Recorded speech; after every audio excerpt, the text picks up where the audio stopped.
بسم اللہ الرحمن الرحیم۔ تفاسیر میں معتبر ترین تفسیر تفسیر ابن کثیر، یہ ان کی لکھی ہوئی ہے الشیخ الامام الاوحد، موحد امام، اوحد اس میں تفضیل ہے، البارع ماہر، الحافظ یہ حافظ الحدیث بھی ہے، المتقن مضبوط، عماد الدین دین کے ستون، ابو الفدا یہ ان کی کنیت ہے، نام ہے اسماعیل۔ علامہ ابن کثیر رحمہ اللہ کا نام اسماعیل ہے، بن الخطیب خطیب کے بیٹے ہیں، ابی حفص عمر یہ خطیب کی آگے کنیت ہے، ابو حفص عمر بن کثیر، یعنی آگے جد امجد میں ان کے کثیر کا نام آتا ہے، اسی نسبت کی وجہ سے یہ علامہ ابن کثیر کے نام سے مشہور ہوئے۔ البصروی یہ بصری ہیں، بصرہ کے رہنے والے۔ الشافعی یہ امام شافعی رحمہ اللہ تعالی کے مقلد ہیں، شافعی ہیں اس لیے، رحمہ اللہ اللہ کی ان پر رحمت ہو، ورضی عنہ اور اللہ ان پر راضی ہو۔ الحمدللہ الذی افتتح کتابہ بالحمد، تمام تعریفیں اس اللہ کے لیے ہیں جس نے اپنی کتاب کا آغاز حمد کے ساتھ کیا اور کہا الحمدللہ رب العالمین، تمام تعریفیں اللہ کے لیے ہیں جو تمام جہانوں کا رب ہے۔ الرحمن الرحیم بڑا مہربان نہایت رحم والا، مالک یوم الدین بدلے کے دن کا مالک۔ وقال تعالی اور اللہ کا فرمان الحمدللہ الذی تمام تعریفیں اس ذات کے لیے ہیں، انزل علی عبدہ الکتاب اس میں بھی حمد ہے جس نے اپنے بندے پر کتاب اتاری، ولم یجعل لہ عوجا اور اس کتاب میں کسی قسم کی کجی نہیں رکھی، قیمہ مضبوط ہے، لینذر بأسا شدیدا تاکہ ڈرائے اس سخت عذاب سے، من لدنہ جو اس کی طرف سے ہے، وَيُبَشِّرَ الْمُؤْمِنِينَ اور ایمان والوں کو خوشخبری سنائے، الَّذِينَ يَعْمَلُونَ الصَّالِحَاتِ کن ایمان والوں کو جو نیک عمل کرتے ہیں، کس چیز کی خوشخبری؟ أَنَّ لَهُمْ أَجْرًا حَسَنًا کہ ان کے لیے بہترین اجر ہے، مَاكِثِينَ فِيهِ أَبَدًا جس میں وہ ہمیشہ رہیں گے۔ دوسروں کو وَيُنذِرَ الَّذِينَ اور یہ ڈرائے یعنی یہ کتاب ان لوگوں کو، قالوا جنہوں نے کہا اتخذ اللہ ولدا اللہ نے اولاد بنائی۔ نیک عمل کرنے والے ایمان والوں کے لیے یہ قرآن خوشخبری سناتا ہے، اور جو اللہ کے لیے اولاد کے دعوے دار ہیں انہیں ڈر سناتا ہے، اور جنہوں نے اللہ کے لیے اولاد کا دعویٰ کیا ما لہم بہ من علم ان کو اس کا کوئی علم نہیں، صرف وہ خود جاہل نہیں ہیں، ولا لآبائہم ان کے باپ دادا بھی جاہل تھے، یہودی انہیں اللہ کا قرآن ان کو ان کے باپ دادوں کو جاہل کہہ رہا ہے، عیسائی اسی طرح مشرک انہوں نے بھی فرشتوں کو اللہ کی بیٹیاں بنایا تھا، اور آج ہم انہیں بڑے تعلیم یافتہ سمجھتے ہیں۔ کبرت کلمہ بہت بڑی بات ہے، تخرج من افواہہم جو ان کے منہوں سے نکلتی ہے، وہ بات کیسی ہے؟ ان یقولون الا کذبا وہ بالکل جھوٹ بولتے ہیں، اس میں ذرہ برابر بھی سچ نہیں ہے۔ یہ سورہ کہف کی 1 نمبر آیت سے 5 نمبر آیت کو یہاں اس بات کی دلیل میں ذکر کیا حمد میں۔ اسی طرح وَافْتَتَحَ خَلْقَهُ بِالْحَمْدِ اللہ نے اپنی تخلیق کا آغاز کیا تو حمد کے ساتھ کیا، یعنی جب اللہ تعالیٰ نے کائنات کو بنانا چاہا تو اس کا بھی جس انداز میں قرآن میں بیان کیا تو حمد کے ساتھ۔ فقال تعالی الحمد للہ الذی تمام تعریفیں اس اللہ کے لیے ہیں، خلق السماوات والارض جس نے آسمان و زمین کو پیدا کیا، وجعل الظلمات والنور اور اندھیروں اور روشنی کو بنایا، ثم الذین کفروا بربہم یعدلون پھر کافر اپنے رب سے منہ موڑتے ہیں۔ سورہ انعام آیت نمبر 1۔ تو دیکھیں تخلیق کا ذکر ہے تو اس کا آغاز بھی حمد کے ساتھ، واختتمہ بالحمد اور جب کائنات کا اختتام کیا اس کا تذکرہ کیا تو وہ بھی حمد کے ساتھ۔ فقال بعد ذکر مآل اہل الجنۃ واہل النار جنتیوں اور جہنمیوں کے منزل یعنی ان کے منزل کے ذکر کے بعد کہ وہ کہاں جائیں گے، ان کے درمیان کیا فیصلہ ہوگا، تو اللہ فرماتے ہیں وَتَرَى الْمَلَائِكَةَ اور تو دیکھے گا فرشتوں کو، حافین من حول العرش عرش کے ارد گرد ہوں گے، یسبحون بحمد ربہم اپنے رب کی حمد کے ساتھ تسبیح بیان کر رہے ہوں گے۔ وَقُضِيَ بَيْنَهُمْ یہ بینہم کی ہم ضمیر جنتی اور جہنمیوں کی طرف، اور ان کے درمیان فیصلہ کیا جائے گا حق کے ساتھ۔ وقیل اور کہا جائے گا الحمدللہ رب العالمین یعنی جب کائنات کا اختتام ہوا، جنتی اور جہنمیوں کے درمیان فیصلہ ہو کے معاملہ ختم ہوا، اس کا آغاز بھی اس کے اندر بھی اللہ نے حمد کو بیان کیا۔ وَلِهَذَا قَالَ اللَّهُ تَعَالَى اسی وجہ سے اللہ تعالیٰ فرماتے ہیں وَهُوَ اللہ، اور وہ اللہ کی ذات ہے، لا الہ الا ہو، اس کے سوا کوئی معبود نہیں، لہ الحمد فی الاولی والآخرہ، ابتدا اور انتہا میں اسی کے لیے حمد ہے، وَلَهُ الحکم، اسی کے لیے فیصلہ ہے، وَإِلَيْهِ ترجعون، یعنی کسی چیز کی ابتدا تو حمد کی حقدار اللہ کی ذات، کسی کی چیز کی انتہا تو وہاں بھی حمد ہے، جیسے اللہ فرماتے الحمد للہ الذی، تمام تعریفیں اللہ کے لیے ہیں، الذی لہ ما فی السماوات، اسی کے لیے ہے جو کچھ آسمانوں میں ہے اور جو کچھ زمین میں ہے، وَلَهُ الحمد فی الآخرہ، اور آخرت میں بھی حمد یعنی تعریف اللہ کی، وہ حکمت والا ہے، الخبیر، پوری طرح باخبر ہے، فَلَهُ الحمد فی الاولی والآخرہ، اللہ کے لیے حمد ہے اولا دنیا میں، آخرہ آخرت میں، کیا مطلب فی جمیع ما خلق، تمام مخلوق میں حمد اللہ کے لیے، وما ہوا خالق، اور جس کو وہ بنانے والا ہے اس میں بھی تعریف اللہ کے لیے، ظاہری بات ہے کائنات کی کسی چیز کی تعریف ہو، حقیقت میں وہ اللہ ہی کی تعریف ہے کیونکہ بنانے والا وہ ہے، هو المحمود فی ذلک کلہ، اس پوری کائنات میں تعریف کے حقدار اللہ ہی ہے، یعنی تمام چیزوں میں محمود، محمود وہ جس کی تعریف کی جائے، اس میں مفعول کا صیغہ، کما یقول المصلی، جیسے کہ نماز پڑھنے والا کہتا ہے اللہم ربنا لک الحمد،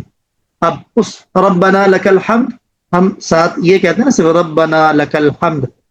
اس کے لیے ایک اور بھی ساتھ لفظ آتا ہے حمدن کثیرا طیبا مبارکا فی، ساتھ یہ بھی الفاظ حدیث میں آتے ہیں، یہ حدیث آگے وضاحت کے ساتھ آ جائے گی، یہ بھی آپ کہہ سکتے ہیں اللہم ربنا لک الحمد، اے اللہ ہمارے رب تمام تعریفیں تیرے ہی لیے ہیں، ملء السماوات و ملء الارض، آسمان بھر کر زمین بھر کر ساری تعریفیں تیرے لیے، وملء ما شئت من شیء بعد، اور اس کے بعد جو چیز چاہے تو اس سے وہی چیز بھر کر تعریفیں تیرے لیے، تو جیسے حمدن کثیرن پڑھ سکتے ہیں، اسی طرح یہ والے الفاظ بھی حدیث میں آتے ہیں، تو ہم اسے بھی یاد کریں، جو چیز آتی جائے ابھی سے ہم نیت کریں کہ اس تفسیر کو سمجھنے کا ہمارا مقصد اللہ کی مراد کو جانیں گے اور جان کر اسے اپنی زندگی میں لائیں گے، جیسے صحابہ کرام فرماتے ہیں کہ ہم جو پڑھتے تھے تو اس پر جب تک اسے سمجھتے نہیں تھے آگے نہیں جاتے تھے، سمجھتے جاتے تھے اپنی زندگی میں لاتے جاتے تھے، تو بس یہی ہم نے کرنا، اب یہ چیز ہمیں پتہ چلی اللہم ربنا لک الحمد، نوٹ کر لیں اپنے پاس چاہے، ملء السماوات وملء الارض وملء ما شئت من شيء بعد، ولهذا يلهم اهل الجنة تسبيحه وتحميده كما يلهمون النفس، اسی وجہ سے جنتیوں کو اللہ کی تسبیح یعنی سبحان اللہ اور اللہ کی تحمید الہام کی جائے گی، جیسے انہیں نفس یعنی سانس الہام کیا جاتا ہے، جس طرح جنتیوں کا سانس چلے گا، سانس کی طرح ان کے زبانوں پر اللہ کی تسبیح و تحمید جاری ہوگی، کیا مطلب ای یسبحونہ، یعنی وہ اللہ کی تسبیح بیان کریں گے، یحمدونہ، اور اس کی وہ حمد بیان کریں گے، عدد انفاسہم، اپنے سانسوں کی گنتی کے بقدر، لما یرون من عظیم نعمہ علیہم، کیونکہ انہوں نے دیکھا ہوگا اپنے اوپر اللہ کی بڑی بڑی نعمتوں کو، وکمال قدرتہ وعظیم سلطانہ، اور اللہ کی قدرت، کمال قدرت کو، اس کی عظیم سلطنت کو وہ مشاہدہ کر رہے ہوں گے، اس پر ان کی زبان سے سبحان اللہ الحمدللہ نکلے گا، وتوالی مننہ ودوام احسانہ، منتن کی جمع احسان کو کہتے ہیں، مسلسل اللہ کے احسانات، یہ آگے بھی احسان کا لفظ، اور ہمیشہ اللہ کے احسانات کو جب دیکھیں گے تو ان کی زبان پر سانس کی طرح تسبیح و تحمید ہوگی، جیسے اللہ فرماتے ہیں ان الذین آمنوا، بے شک وہ لوگ جو ایمان لائے، وعملوا الصالحات، اور انہوں نے نیک عمل کیے، یہدیہم ربہم بایمانہم، رہنمائی کرے گا ان کا رب ان کے ایمان کی بدولت، اپنی نعمتوں کی طرف رہنمائی کرے گا، ایسی وہ نعمتیں ہوں گی تجری من تحتہم الانہار، جن کے نیچے نہریں بہتی ہوں گی، فی جنات النعیم، نعمتوں کے باغات میں، دعواہم فیہا، ان نعمتوں کے باغات میں ان کی پکار سبحانک اللہم ہوگی، یہ تسبیح ہے، وتحیتہم، اور ان کا استقبال ان باغات میں سلام، سلام ہوگا، وآخر دعواہم، اور ان کی آخری پکار ان الحمد للہ رب العالمین، الحمد للہ رب العالمین ہوگی۔ تو یہ آیت بھی اس بات کی دلیل ہے کہ جنتیوں کی زبان پر ابتدا میں سبحان اللہ، انتہا میں الحمد للہ، یہ ان کی زبان پہ ہر وقت جاری و ساری ہوگا۔ والحمد للہ الذی، پہلا تو یہ کہ اللہ نے قرآن کا آغاز حمد کے ساتھ، تخلیق کا آغاز حمد کے ساتھ، اختتام حمد کے ساتھ، پھر جنتیوں کی زبان پر تسبیح و تحمید، پھر فرمایا والحمد للہ، تمام تعریفیں، یہ خطبہ ہے، کیسے پیارے انداز میں علامہ ابن کثیر لے کے آئے، اور تمام تعریفیں میں علامہ ابن کثیر کہوں تب اسماعیل، علامہ اسماعیل کہوں تب، علامہ ابو الفدا کہوں تب، علامہ ابن خطیب کہوں تو آپ کا ذہن فوراً انہی کی طرف جانا چاہیے۔ تمام تعریفیں اللہ کے لیے جس نے بھیجا اپنے رسولوں کو، رسول کی جمع، مبشرین خوشخبری سنانے والے، ومنذرین ڈر سنانے والے، لئلا یکون للناس علی اللہ حجہ، تاکہ لوگوں کے لیے اللہ کے اوپر کوئی حجت باقی نہ رہے رسولوں کے بعد، رسول آگے حجت تام ہوگی کہ اللہ کا پیغام پہنچ گیا۔ وختمہم بالنبی الامی العربی المکی الہادی، اور ان انبیاء کے آخر میں ایک امی، عربی، مکی، ہادی نبی کو بھیجا، لأوضح السبل، تاکہ وہ راستوں کو واضح کرے، سبل سبیل کی جمع، ارسلہ الی جمیع خلقہ من الانس والجن، اسے اللہ تعالیٰ نے اپنی تمام مخلوق کی طرف بھیجا، خواہ وہ انسانوں میں سے ہو یا جنات میں سے، من لدن بعثتہ الی قیام الساعہ، اپنی بعثت سے قیامت قائم ہونے تک جتنے لوگ ہوں گے ان سب کے لیے وہ نبی، کما قال تعالی، جیسے اللہ جل شانہ نے فرمایا، قل، آپ کہہ دیں، یا ایہا الناس، اے لوگو، انی رسول اللہ، بے شک میں اللہ کا رسول ہوں۔ یہ نیچے حاشیے میں نا، جو نیچے حاشیہ آئے گا اس میں بسا اوقات حدیث کے نمبر جو حوالہ جات ہیں وہ بھی ساتھ ساتھ درج ہوں گے آپ کے فائدے کے لیے، تاکہ کتاب کے حوالے کا بھی پتہ چل جائے۔ انی رسول اللہ، بے شک میں اللہ کا رسول ہوں تمہاری طرف، جمیعا، تم سب کی طرف، تم سب کی طرف، یہ کم ضمیر جو ہے یہ ذوالحال ہے، جمیعا اس سے حال ہے، تم سب کی طرف میں اللہ کا رسول ہوں، الذی، وہ اللہ، لہ ملک السماوات والارض، جس کے لیے آسمان و زمین کی بادشاہت ہے، اس اللہ کی طرف سے میں تم سب کی طرف رسول ہوں، لا الہ الا ہو، اس کے سوا کوئی معبود نہیں، یحیی، وہ زندگی دیتا ہے، وہ یمیت، اور موت دیتا ہے، فآمنوا باللہ ورسولہ، پس تم ایمان لو اللہ پر اور اس کے نبی امی پر، الذی یؤمن باللہ وکلماتہ، جو ایمان رکھتا ہے اللہ پر اور اس کے کلمات پر، واتبعوہ، اس نبی امی کی اتباع کرو، لعلکم تہتدون، تاکہ تم ہدایت پا جاؤ، یہ سورہ اعراف میں آیت نمبر 158۔ فقال تعالی لانذرکم بہ، تاکہ میں تمہیں ڈراؤں، یہ پیارے نبی کی طرف نسبت ہے، ومن بلغ، اور جنہیں یہ پیغام پہنچے انہیں میں ڈراؤں، یعنی یہ بتلانا مقصود ہے کہ وہ ساری کائنات کے انسانوں، جنات، سب کی طرف اللہ کے رسول ہیں۔ ومن بلغہ ھذا القرآن، جسے یہ قرآن پہنچے، خواہ وہ عربی ہو یا عجمی، من عرب و عجم، واسود و احمر، سیاہ ہو یا سرخ، وانس و جان، انسان ہو یا جن، فہو نذیر لہ، تو یہ قرآن اس کو ڈرانے والا ہے۔ ولہذا قال تعالی، اسی وجہ سے اللہ جل شانہ کا فرمان، ومن یکفر بہ من الاحزاب، جو بھی اس قرآن کا انکار کرے گا گروہوں میں سے، فالنار موعدہ، پس آگ اس کا وعدہ ہے، اس کا ٹھکانہ، فمن کفر بالقرآن ممن ذکرنا، جو ابھی ہم نے طبقات ذکر کیا نا، چاہے عربی ہو، عجمی ہو، سیاہ ہو، سرخ ہو، انسان ہو، جنات ہو، ان میں سے جس نے بھی قرآن کا انکار کیا، فالنار موعدہ، تو آگ اس کا ٹھکانہ ہے، بنص اللہ تعالی، قرآن پاک کی اس صراحت کی وجہ سے۔ وکما قال تعالی، جیسے اللہ کا فرمان، فذرنی، بس مجھے چھوڑ دیں، ومن یکذب بہذا الحدیث، اور اس بات کو جٹلانے والے کو چھوڑ دیں، حدیث سے مراد قرآن پاک، سنستدرجہم من حیث لا یعلمون، ان قریب ہم انہیں تدریجن پکڑیں گے ایسی جگہ سے کہ انہیں پتہ بھی نہیں چلے گا، باقی ابھی فی الفور کیوں نہیں، واملی لہم، میں انہیں مہلت دے رہا ہوں۔ پیارے آقا ساری کائنات کی طرف رسول، اس کی اور دلیل، یہ تو قرآن کی آیت، وقال رسول اللہ، رسول اللہ صلی اللہ علیہ وسلم نے ارشاد فرمایا، بعثت الى الاحمر والاسود،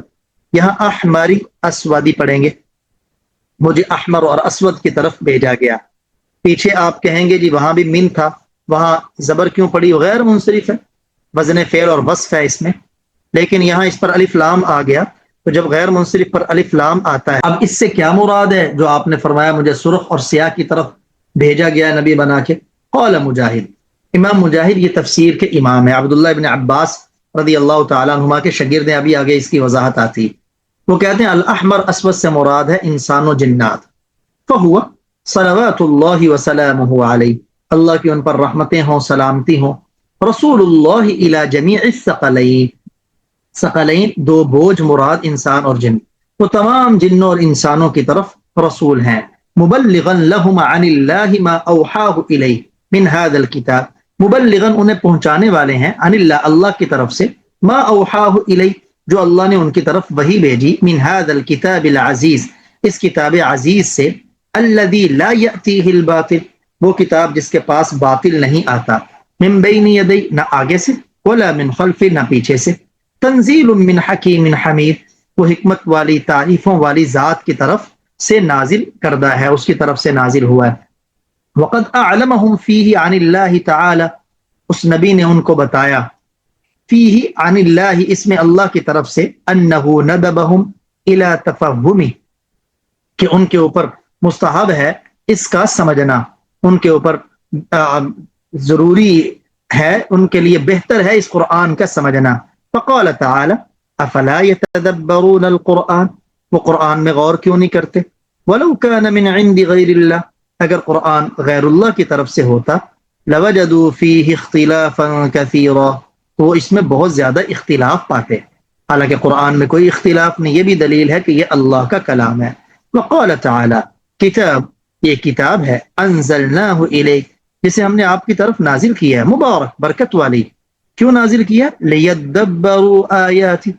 تاکہ وہ غور کریں اس کی آیتوں میں، ولیتذکر اولو الالباب تاکہ نصیحت پکڑے عقل والے، معلوم ہوا قرآن میں جو غور کریں گے تو اس سے نصیحت وہی پائیں گے جو عقل والے ہوں گے۔ وقال تعالی افلا يتدبرون القرآن یہ لوگ قرآن میں غور کیوں نہیں کرتے؟ ام علی قلوب اقفالها کیا ان کے دلوں پر تالے لگے ہوئے ہیں؟ تو اس نبی نے آ کر بتایا کہ تمہارے لیے اس قرآن کا سمجھ بوجھ بڑا ضروری ہے، یہ 3 آیتیں اپنے پاس محفوظ کریں، کسی کو بھی قرآن کی طرف دعوت دینی ہو تو کتنا پیارا انداز ہے اللہ کا، تو قرآن میں کیوں غور نہیں کرتے؟ اگر یہ اللہ کے غیر کی طرف سے ہوتا اس میں بہت اختلاف ہوتا۔ یہ سورہ نساء آیت نمبر 82، کتاب انزلنا وہ قرآن میں اس کی آیت، یہ قرآن اترا اس لیے تاکہ اس کی آیتوں میں غور کریں اور عقل مند اس سے نصیحت پکڑیں۔ پتہ چلا عقل مند جو ہے وہ قرآن سے نصیحت پکڑتے ہیں۔ پھر کہا کہ وہ قرآن میں غور کیوں نہیں کرتے، کیا ان کے دلوں پہ تالے لگے ہوئے ہیں؟ اب فالواجب ضروری ہے، علی العلماء علماء کے ذمے، الکشف واضح کرنا، عن معانی کلام اللہ اللہ کے کلام کے معانی اور مطلب کو واضح کرنا علماء پر ضروری ہے، وتفسیر ذلک اور اس کی تفسیر کرنا، وطلبہ من مضانہ اور اس کو طلب کرنا، من مضان اپنی سمجھ بوجھ سے، وتعلم ذلک اور اسے سیکھنا اور اسے سکھانا، کما قال تعالی جیسے اللہ کا فرمان، وَإِذْ أَخَذَ اللَّهُ مِيثَاقَ الَّذِينَ اور جب اللہ نے لیا ان لوگوں سے پختہ عہد، اوتوا الکتاب جنہیں کتاب دی گئی یعنی اہل کتاب سے، کیا لِتُبَيِّنَهُ لِلنَّاسِ کہ اس کو لوگوں کے لیے بیان کرو گے، وَلَا تَكْتُمُونَهُ اور اسے چھپاؤ گے نہیں، فَنَبَذُوهُ پھر انہوں نے اس معاہدے کو پھینک دیا، وَرَاءَ ظُهُورِهِمْ اپنی پشتوں کے پیچھے، وَاشْتَرَوْا بِهِ ثَمَنًا قَلِيلًا اور اس کے بدلے انہوں نے تھوڑی سی قیمت خریدی، یعنی جو بیان کرنا تھا اسے چھپایا، فَبِئْسَ مَا يَشْتَرُونَ کتنا برا ہے جسے وہ خریدتے۔ تو معلوم ہوا کہ قرآن سمجھ آ گیا تو اس کی بات کو آگے حق سچ بیان کرنا یہ بھی ضروری ہے، چھپانا چھپائیں گے تو خطرناک ہے۔ اللہ کا فرمان، ان الذین یشترون بے شک وہ لوگ جو خریدتے ہیں، بعہد اللہ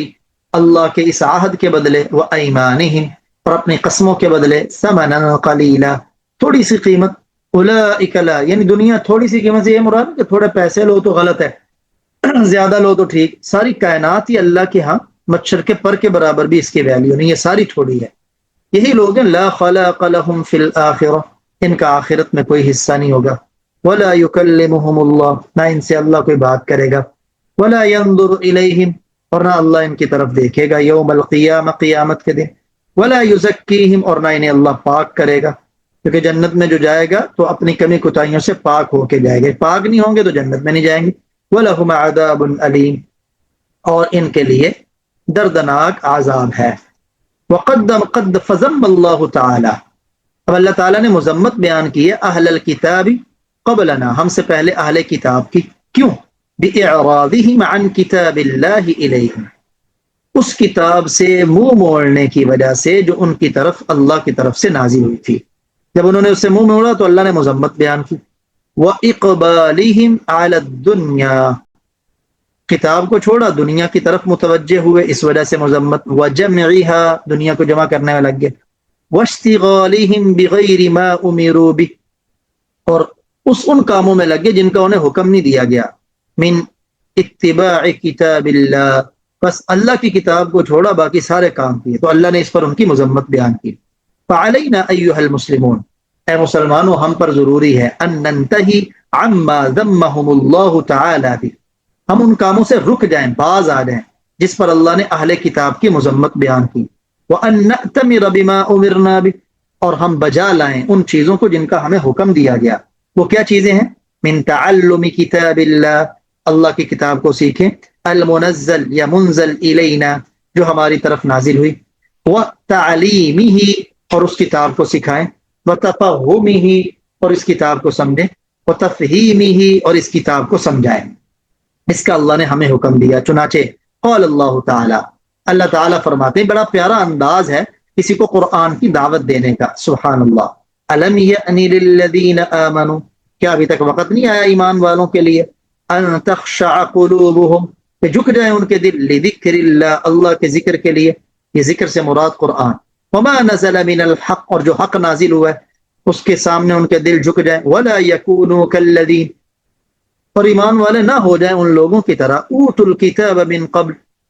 جن کو ان سے پہلے کتاب دی گئی، فطال علیہم الامد، ان پر مدت لمبی ہوئی، فقست قلوبہم، ان کے دل سخت ہو گئے، یعنی پکڑ نہیں آئی نا گناہوں پر تو دل سخت ہو گیا۔ وکثیر منہم فاسقون، اکثر ان میں سے نافرمان، فاسق بمعنی کافر۔ اعلموا ان اللہ، جان لو کہ اللہ یحیی الارض بعد موتها، زمین کو اس کے بنجر ہو جانے کے بعد زندہ کرتا ہے۔ قد بینا لکم الآیات، یہ آیتیں ہم نے تمہارے سامنے بیان کی، کیوں؟ لعلکم تعقلون، تاکہ تم ان کو سمجھو۔ اب اللہ جل شانہ نے ففی ذکرہ تعالی لہذہ الآیہ، اس آیت کو اللہ نے جو ذکر کیا، بعد التی قبلہا، اس سے پہلی والی آیت کے بعد، تنبیہ، یعنی یہ والی جو آیت ہے نا اعلموا، اس آیت کو اللہ نے پہلی آیت کے بعد ذکر کیا متنبہ کرنے کے لیے، خبردار کرنے کے لیے، علی انہ تعالی کما یحیی الارض بعد موتها، کہ جیسے اللہ زمین کو اس کے بنجر اور ہو جانے کے بعد زرخیز کرتا ہے، کذالک یلین القلوب بالایمان بعد قسوتها من الذنوب والمعاصی، اسی طرح اللہ تعالی دلوں کو نرم کرتا ہے ایمان کے ذریعے، ان دلوں کے سخت ہو جانے کے بعد۔ سخت کس سے ہوتے ہیں؟ گناہوں سے، نافرمانیوں سے۔ تو جب جیسے اللہ زمین بنجر ہو جائے اسے زرخیز کر دیتے ہیں، اسی طرح ایمان کی بدولت اللہ دلوں کو گناہوں کی، نافرمانیوں کے ساتھ سخت ہونے کے بعد نرم کر دیتے ہیں۔ واللہ المؤمل والمسئول، اللہ سے امید رکھی جا سکتی ہے، وہی ذمہ دار ہے، ان یفعل بنا ذلک، کہ وہ ہمارے ساتھ کرے گے، انہ جواد جواد کریم، وہ بہت سخی ہے، بہت سخی، جواد بھی سخی، کریم بھی سخی، کرم والا ہے۔ تو یہ صرف خطبہ تھا جس کو علامہ ابن کثیر رحمہ اللہ نے پہلے اللہ کی حمد و ثنا بیان کی، حمد و ثنا بیان کرنے کے بعد آپ صلی اللہ علیہ وسلم کی رسالت الی کافۃ الناس، اس کو بیان کیا، یہ خطبہ تھا اس تفسیر کا۔ پھر اس کے بعد قرآن کی عظمت کو بیان کیا کہ قرآن